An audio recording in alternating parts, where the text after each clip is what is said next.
Meu nome é Ana Maria Pellegrini, eu venho de uma família de 6, eu sou a terceira, né? Nós éramos 5 mulheres e um homem. E eu morava em São Paulo, aliás, nós morávamos perto da Avenida Pacaembu, ali na Alameda Barros, e ali a gente passou toda a infância. E eu era muito raquítica, muito pequenininha, magrinha, e naquela época meus pais preocupados acabaram procurando orientação médica. Eles aconselharam que eu fizesse atividade física regular. Eu fui parar no Pacaembu. E então meus pais me levavam de manhã.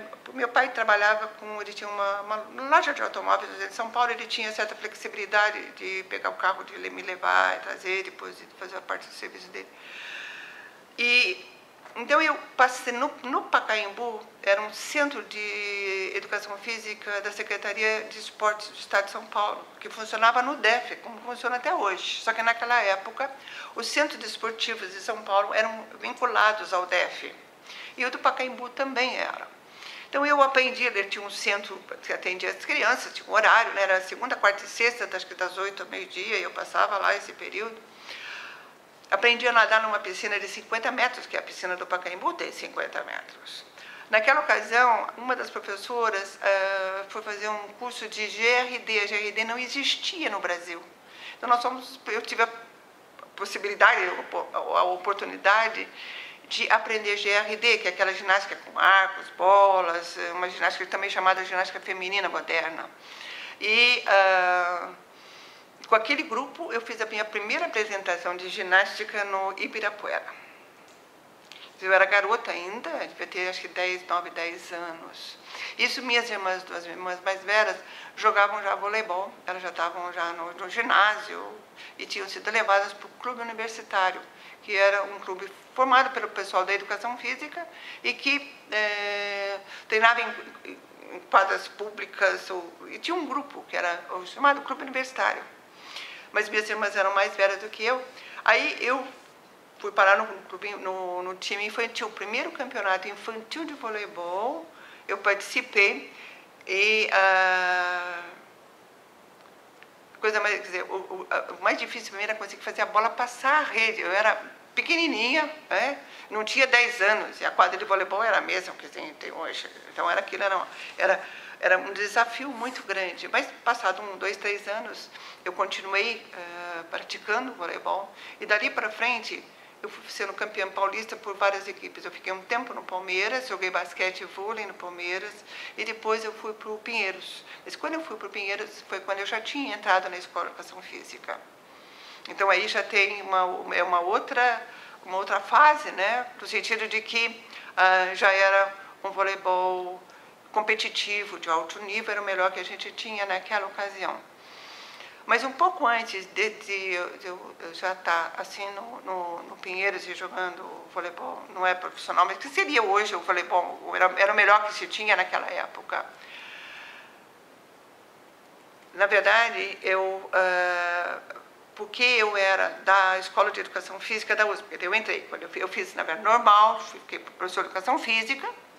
Quando eu terminei o normal, havia naquela época um curso que se chamava Normalista Especializado em Educação Física, que era para trabalhar na educação física infantil, coisa que nunca mais existiu, nunca mais se fez, mas eu tive a felicidade de fazer 1 ano, era uma especialização depois do curso normal em educação física. Nessa época, aí, como eu tinha esse curso, eu já pude ir para o 2º ano no curso de Educação Física. Eles deram equivalência em várias disciplinas, ficou uma ou outra para trás. Eu fiz as outras que estavam faltando e fui para o 2º ano. Na minha entrada no curso de Educação Física, como eu era muito magrinha, mas meu pai tinha 1,86 m e era magérrimo, quer dizer, era de família mesmo, né?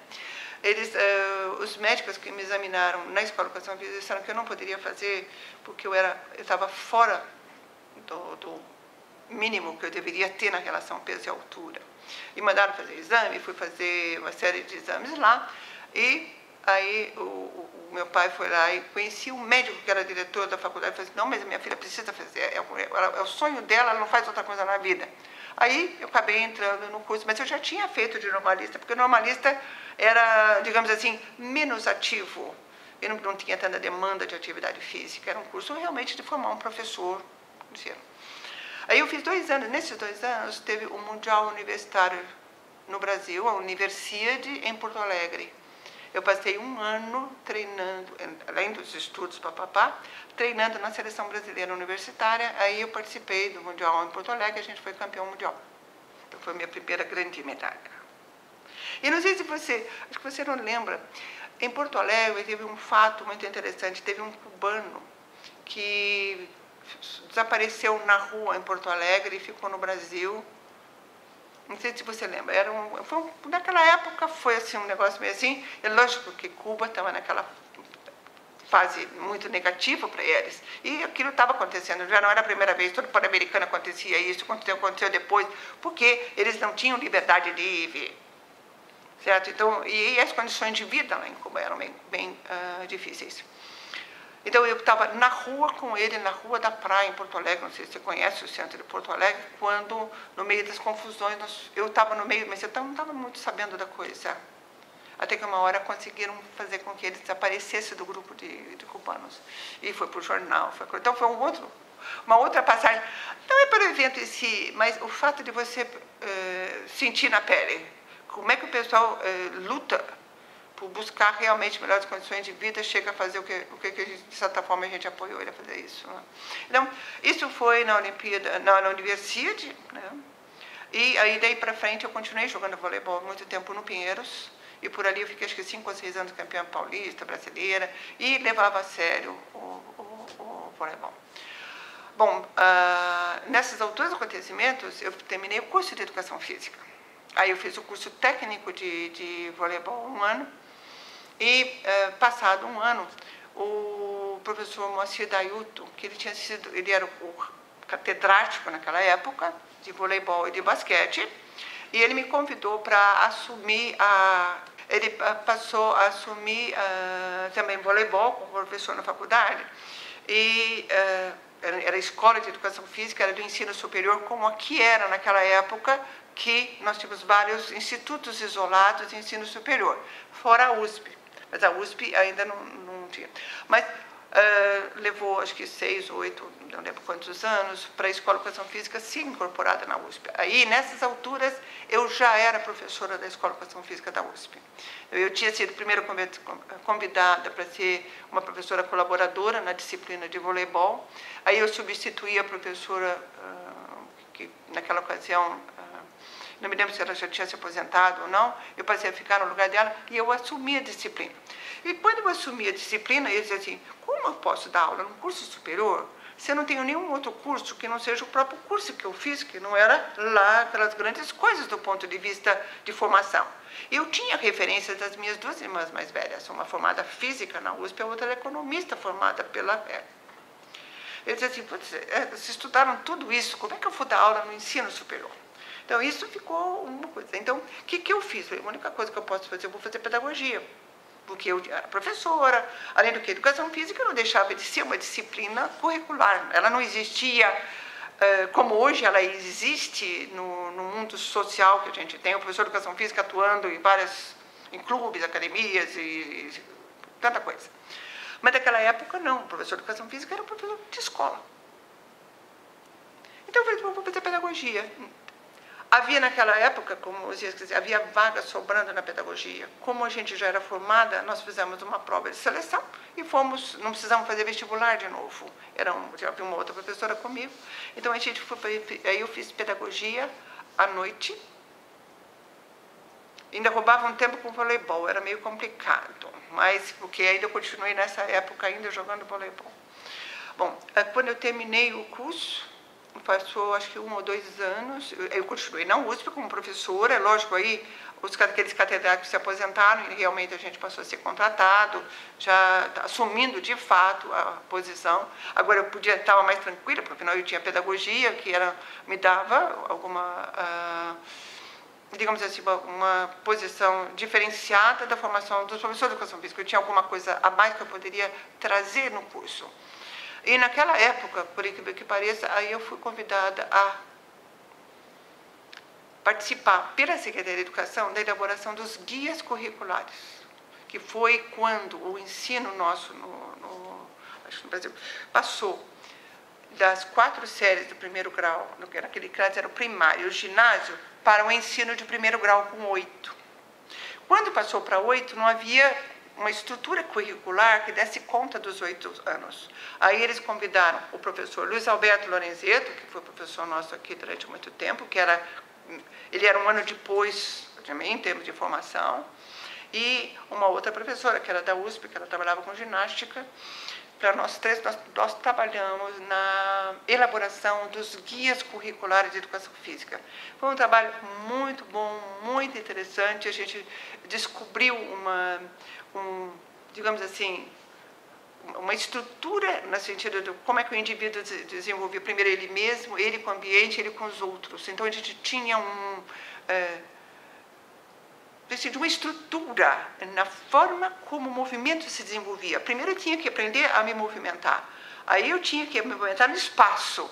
Aí eu tinha que me movimentar com as outras pessoas. E isso foi a estrutura curricular, que foi muito bem aceita naquela época. Aliás, até hoje ela é, digamos assim, do ponto de vista teórico, é um referencial do como a gente conseguiu projetar na formação de um professor nessa dimensão que vai, aos poucos, ela vai ficando mais complexa, mais difícil de trabalhar, mas que vai até pegar o indivíduo adulto. Mas a gente nunca chegou nos idosos, nada disso. Não. Bem, nessa ocasião foi logo depois que a gente já estava com esse trabalho feito, aí eu fiquei um tempo na Secretaria da Educação, por conta de responder, inclusive pela equipe de currículo da Secretaria de Educação, não só a Educação Física, já era a equipe de currículo. Aí eu fiquei um ano afastada, trabalhando lá. Quando eu tinha esse trabalho na educação, aí eu fui convidada para fazer a pós-graduação fora num projeto lá de Brasília, e no qual nós seríamos os primeiros brasileiros aí, por conta do governo federal, para fazer a pós-graduação, para, ao retornar, criar o curso de pós-graduação em Educação Física lá na USP. Então, naquela ocasião, nós fomos 4. Era o Barbante, que era ligado com o atletismo, o José Medalha, que teve aqui, que era ligado com o basquete, eu e mais alguém, agora que eu não consigo lembrar. Mas nós fomos os 4, nós fizemos em locais diferentes. E como eu tinha estado em Illinois um curto período de tempo, com uma bolsa que, quando foi criada a loteria esportiva, acho que tinha dinheiro, não sabiam bem como usar, eles ofereceram para quem quisesse fazer algum trabalho lá fora. E aí eu mostrei interesse e quis, acabei indo ficar 6 meses na Universidade de Illinois, no estado de Illinois, né, na cidade urbana Champaign, onde fica a Universidade de Illinois. Eu já tinha estado lá e já conhecia o local. Quando eles vieram com a possibilidade de fazer a pós-graduação, perguntaram onde eu queria ir, eu fiquei muito em dúvida entre Michigan, que é em Ann Arbor, que eu também tinha, quando eu estava lá, eu fui visitar e fiquei encantada com a universidade, achei muito interessante, e tinha Illinois. No final, eu acabei indo para Illinois, eu não me lembro exatamente por onde foi a opção, mas não foi bom até porque o Medalha estava perto, nós ficamos perto uns dos outros, porque nós estávamos meio perdidos, nós não tínhamos nenhuma vivência de pós-graduação. E as universidades que nós estávamos eram fortes, o Valdir Barbante estava na Universidade de Iowa, o Medalha está na Universidade de Indiana, que era ligado com basquete. Indiana tinha um forte time de basquete, foi campeão americano, universitário, e ele pegou esse movimento lá, inclusive, também, mas ele fez o doutorado dele na parte de administração escolar, na parte de currículo, e eu fiz lá em Illinois com a área que eu sempre trabalhei, que era mais ligada com a aquisição de habilidades motoras, desde crianças até adultos, até alto nível, até atleta. Mas eu tinha aprendizagem motora, desenvolvimento motor e controle motor, que são 3 áreas relacionadas com digamos assim, eficiência motora. É lógico, o desenvolvimento motor vai desde o andar, do correr, do saltar do bebezinho, desde o primeiro ano de vida, mas vai aí num processo em que naturalmente a criança no meio vai adquirindo várias formas de movimento. É lógico, a gente tem muito conhecimento sobre isso, porque a gente já sabe o que esperar, qual é a sequência, quando é que alguma coisa está fora ou mesmo como você trabalha com populações especiais. Então, isso é o desenvolvimento motor. Na verdade, a gente naquela época via mais a criança. Hoje, ele pega até o idoso, ele vai pegar o fim da vida, o declínio e as perdas que vão ocorrer do ponto de vista de comportamento motor. Bom, então, eu fiz o meu mestrado e o meu doutorado lá e voltei para a USP quando eu terminei, 4 anos depois, aliás, num sufoco, porque fazer mestrado e doutorado em 4 anos nos Estados Unidos não é comum. Eles não gostam, porque eles acham que a pessoa tem que ficar mais tempo, inclusive para sair de lá já com publicações e coisas feitas, coisas que, para nós, praticamente no meu tempo, não deu para fazer isso. Eu fiz 2 anos no mestrado, fui para o doutorado direto, mas, digamos assim, não é o ideal você fazer mestrado e doutorado em 4 anos, não. Acho que 4 anos para um bom doutorado, hoje em dia, a gente vê como é importante isso, né? Mas quando eu voltei, aí tinha 2 problemas. A educação física era só homens. Eles eram os, digamos assim, os diretores, os chefes de departamentos. Havia apenas uma professora que ela sempre me protegeu. Foi, aliás, ela que tinha me mandado antes para fora, a Maria Augusta de Almorim, que é uma fisiologista, que é, digamos assim, a mãe da fisiologia do exercício no Brasil.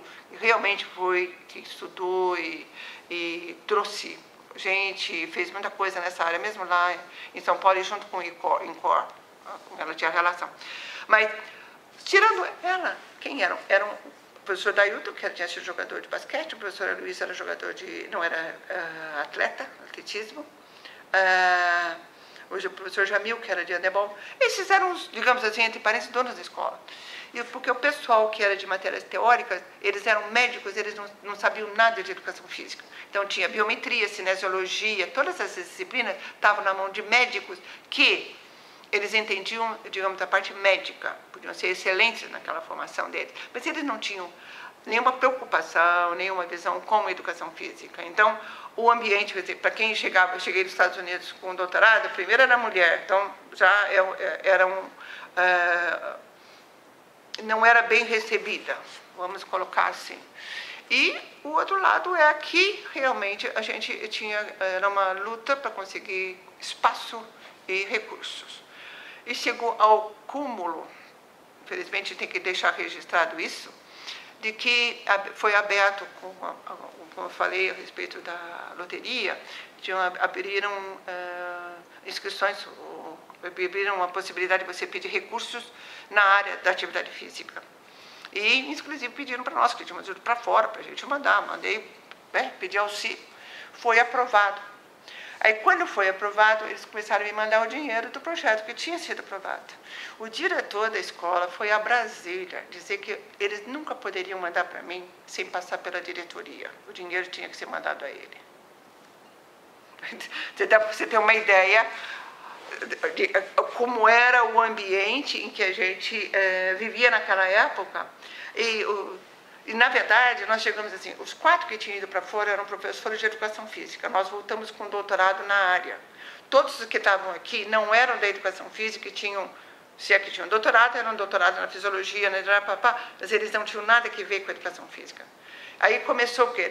Quando se procurava alguém lá para fazer alguma coisa de educação física, onde ia, mesmo o próprio Ministério do Esporte, buscava a gente. Só que isso foi criando um clima em que foi difícil da gente trabalhar, porque qualquer coisa que a gente pedisse era negado, a priori. Ainda mais porque a gente recebia direto de Brasília, aqui você não vai ter nada. Então, a situação foi muito difícil, foi uma época muito difícil. E nisso apareceu o professor Hamilton, convidando para vir para cá, tanto que o Medalha veio para cá. Eu vim na mesma época que o Medalha, né? Mas o Medalha não veio definitivo para cá, mas ele ficou, acho que uns 2, 3 anos aqui. E quem era o outro? Era o Valdir Barbante, que ficou na USP, ele não saiu de lá. Ele só saiu depois com a USP para Ribeirão, quando a USP abriu em Ribeirão. Enfim, quando eu vim para cá, aqui era, digamos assim, portas abertas, porque não tinha ninguém que poderia, digamos, criar empecilhos em que a gente conseguisse recursos lá fora, que a gente tivesse os projetos aprovados e que a gente desenvolvesse aqui aquilo que a gente acreditava da nossa formação lá fora. Porque com o nosso retorno dos Estados Unidos, a USP não queria saber nada do que a gente tinha visto lá fora. Queria continuar no status quo, mantém como está. Então, a vinda para Rio Claro, para mim, foi muito importante. Do ponto de vista de saúde, condições de vida aqui muito melhores, sair daquela confusão que é São Paulo, não há dúvida nenhuma, aquilo foi uma mudança pessoal muito boa, do ponto de vista de saúde, de condição, de trabalho, e o apoio que eu tive naquela época, queira ou não queira, não demorou muito tempo, por até uma questão funcional. E quando eu vim da USP para cá, eu já tinha quinquênios lá. Só que quando eu vim para cá, daquela fase, digamos, financeiramente eu estava perdendo. Aí a única forma que eles me colocaram, dizer assim, olha, se você fizer a livre docência. Então, em 2 anos, eu fiz a livre docência, com uma banca que não poderia ser melhor, fiz um trabalho, que era com o equipamento que eu tinha. Aliás, na verdade, a minha livre docência foi com o que eu consegui na USP e que eu coletei dados na escola de aplicação da Faculdade de Educação lá, que era um estudo sobre diferenças individuais e aprendizagem. Só que aquele estudo eu não tinha completado, publicado. Então, quando eu vim para cá e abriram, bom, aqui minha dissertação está pronta. Então, em 1 ano, eu já tinha os dados coletados e aí eu já fiz a livre docência. Aí foi uma questão de tempo e de oportunidade aqui, quer dizer, lógico, aí você vai para fora, você continua investindo. Trouxe a professora Margarete Thompson dos Estados Unidos, porque daí não levou muito tempo para a gente começar a pós-graduação aqui. Acho que a gente terminou a graduação, acho que uns 2, 3 anos depois já estava iniciando a pós-graduação. É lógico que a gente estava com vários professores que já tinham vindo naquela época e outros que se formaram nesses anos. Então, a gente tinha um corpo docente que pudesse iniciar aqui em Rio Claro a pós-graduação. Então, nesse meio, eu fiz a livre docência e depois eu fiz o concurso de titular, era, sabe, a consequência do trabalho que você faz. Não é nada que se faz só para aquilo. Porque aquilo faz parte do seu trabalho. E naquela época, eu já estava com bastante trabalho sendo desenvolvido com um grupo da Unicamp, com quem eu mantenho até hoje, que é no Centro de Lógica e Epistemologia. A coordenadora atual é a professora Ítala Otaviano, que ela é pró-reitora de pós-graduação, que ela trabalha com lógicas não paramétricas, lógicas. Realmente ela é um nome internacional na área na filosofia. E nesse grupo a gente tem um projeto temático FAPESP, no qual eu participo. Embora é um grupo, como eu falei, bastante diversificado. Ela é lógica, o professor Héctor é formado no ITA, a professora Maria Eunice Kelly Gonzalez, daqui de Rio Claro, família daqui, está lá em Marília. Ela é formada em física originalmente, depois ela fez a pós-graduação em Campinas e o doutorado na Inglaterra, já nessa outra linha. Quer dizer, de certa forma, esse grupo passou a dar um suporte para o meu desenvolvimento numa outra área de apoio que tem uma grande influência no estudo na minha área.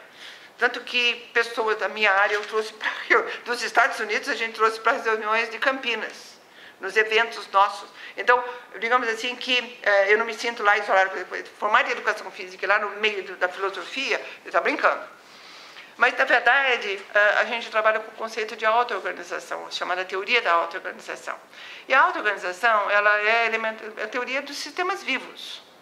Todo sistema que interage com o meio e se desenvolve em relação a esse meio, ele se auto-organiza ao longo do tempo, ele vai se modificando. E isso é o que ocorre com o ser humano. Isso vai ocorrer no indivíduo ao longo do movimento, mas você vai encontrar isso, você pode analisar a auto-organização no mar, na formação das ondas, na biologia, na formação daqueles negócios de insetos que ao longo do tempo eles fazem umas construções que parecem... Acho que o homem era capaz de ser tão preciso e tão bom em fazer aquilo. E você vai dizer, mas são o quê? São pequenos animais que vão lá. Então, você observa que a auto-organização, ela está em tudo aquilo que é vivo. Inclusive, naquele grupo está... Gustavo, durante muito tempo, ele ficou em Piracicaba e ele compartilhava a gente de alguns problemas, alguns estudos que a gente fazia e que envolvia sistemas dinâmicos. E o Gustavo é um outro que também está nesse grupo. Então, é um grupo que tem um músico famoso, que é da Unicamp, que é da física, da matemática, que é também músico. Esse pessoal de Marília, da filosofia, tem vários, tem inclusive o professor Lauro, que é emérito lá em Marília, que também, de certa forma, participa efetivamente desses trabalhos. Então, tem os dois lados. É muito bom estar num grupo temático FAPESP, porque o grupo temático FAPESP, você é obrigado a produzir. Você tem os seus relatórios anuais, você tem que mostrar que você pertence ao grupo, não é por nada. Você contribui, mesmo uma vez por ano, gente, tem que apresentar um relatório, o que publicou, o que fez. Eu estou lá porque eu quero, não sou obrigada. Mas, em compensação, lá você tem todo o apoio que você precisa. E é um grupo que, vira e mexe, tem congressos internacionais, ou eles organizam, parte do grupo vai para alguns organizados para cá e para lá. Eu me sinto tive muita sorte de ter encontrado essas pessoas, acho que na hora certa da minha formação. E nesse grupo de Campinas, diga-se de passagem, eu tenho vários ex-alunos meus que continuam, que já nem estão mais nem aqui, ou estão em São Paulo, ou estão em outras instituições, e que continuam, de certa forma, participando. Inclusive, esse meu aluno que terminou o mestrado agora, que eu comentei, que está indo para Calgary, ele foi bolsista FAPESP via projeto do núcleo. Seria muito bom se a gente pudesse ter um grupo temático, mas o grupo temático você tem que ser multidisciplinar, você tem que ter várias áreas, ou indivíduos formados em várias áreas e que dispostos a contribuir para, digamos assim, um conhecimento comum do grupo, é o grupo que cresce. Então, a gente tem um livro que a gente publica a cada 1 ou 2 anos e faz os eventos. Então, eu acho que justifica plenamente o apoio que a FAPESP dá. Mas eu tenho que ir lá, eu não consigo fazer isso aqui. A gente não tem, talvez porque não tem um grupo da filosofia aqui. Que eu não queira. A filosofia é a ciência, é onde você reúne as várias áreas. Nós temos bons grupos, excelentes grupos aqui em Rio Claro. A matemática é forte, o pessoal do outro instituto, né, do IGCE.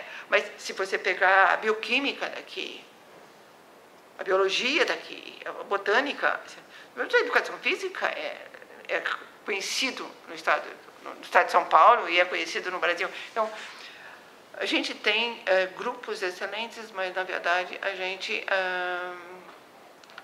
não tem, talvez, alguns mecanismos que façam com que a gente pudesse trabalhar junto. Se eu posso trabalhar lá com o Gustavo, com os outros que estão lá, com a Ítala, com o Héctor, com a Maria Eunice, com todo aquele grupo, por que não poderia ter grupos aqui? Então, eu acho que aqui ainda a gente tem departamentos muito isolados e a gente pouco conhece o que o outro faz. Porque se a gente conhecesse o que o outro faz, a gente descobriria que a gente poderia estar trabalhando junto em muita coisa. Essa aqui é a verdade.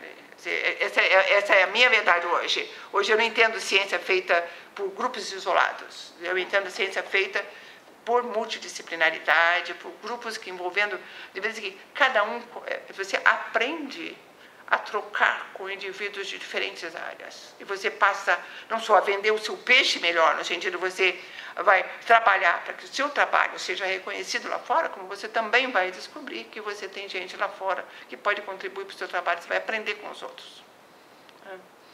Então, eu acho que nesse meu fim agora, né, porque eu estou aposentada já, mas eu continuo com os meus orientandos, eu ainda tenho mais 2 ou 3, né? Não sei se eu vou ainda pegar mais alguns pela frente, mas eu posso continuar até dando disciplina na pós-graduação. Acho que estou à disposição. Se estiver aqui, estiver com saúde, não vejo por que você não pode contribuir, claro. Mas eu acho que eu fui muito feliz vindo para cá. Acho que a Unesp, eu não tive nenhuma situação adversa como eu tinha tido na USP. Quando, sabe, as coisas que eu fazia em Brasília não eram bem vistas, porque era um ciúme imenso. Isso não cabe mais, você não tem espaço na universidade. Espera um pouquinho, a gente trabalha conjunto. E, fora de brincadeira, não foi fácil você se analisar muito bem. Já era uma escola que não tinha quase mulher. Eu vou entre os 4 que vão para os Estados Unidos, sou a única mulher. Quando eu volto, sou chamada em Brasília para uma série de coisas lá que eles ficaram muito... não deram suporte, criaram problema, então eles começaram a criar, eu falei, bom, então eu não vou não tem problema nenhum, eu estou fazendo meu trabalho aqui, não é? Mas eu acho que o mais importante desse maçonato é a gente tem que gostar daquilo que faz. Essa é a melhor... Toda vez que a gente faz alguma coisa no laboratório, e que a gente pega uma criança deficiente, que a gente vê que a gente colabora, que a gente ajuda e consegue modificar alguma coisa, não há nada que tira essa satisfação que a gente tem de dever cumprido. Muito bom.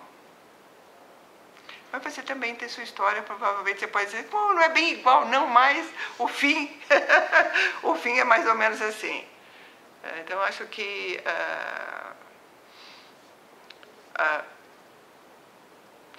eu acho que para proibir a vinda da educação física, mas eu acho que marca um pouco um tempo aí, porque uma que traz uma figura nova, né? E não foi uma educação física qualquer, ela passa a ter um impacto grande na área.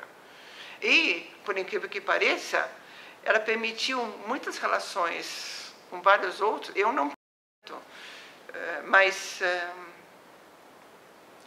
várias pessoas do nosso departamento têm contato com outras pessoas e trabalham aqui dentro, ou alguns estão, inclusive, agora na reitoria, o Eduardo Cocobon, trabalhando com o reitor, o Varela, que esteve envolvido, o Inheco, que está lá no Ministério da Educação, lá no esporte. Queira ou não queira, é bom, não é bom? Espera um pouquinho, é o nome da Unesp que está lá, a gente tem gente, e se a hora que ele puder voltar, ele vai ter muito mais o que contribuir para a Unesp do que se ele não tivesse ido. Então, acho que a gente tem que abrir também essas possibilidades para aqueles que, de alguma forma, conseguem desenvolver o trabalho lá fora e que, em algum momento, poderão... Já estão ajudando, né? A gente vê isso com o Ministério, mesmo com umas coisas que já conseguiam no departamento. Então, muito bom. Acho que era isso que eu podia contar para vocês.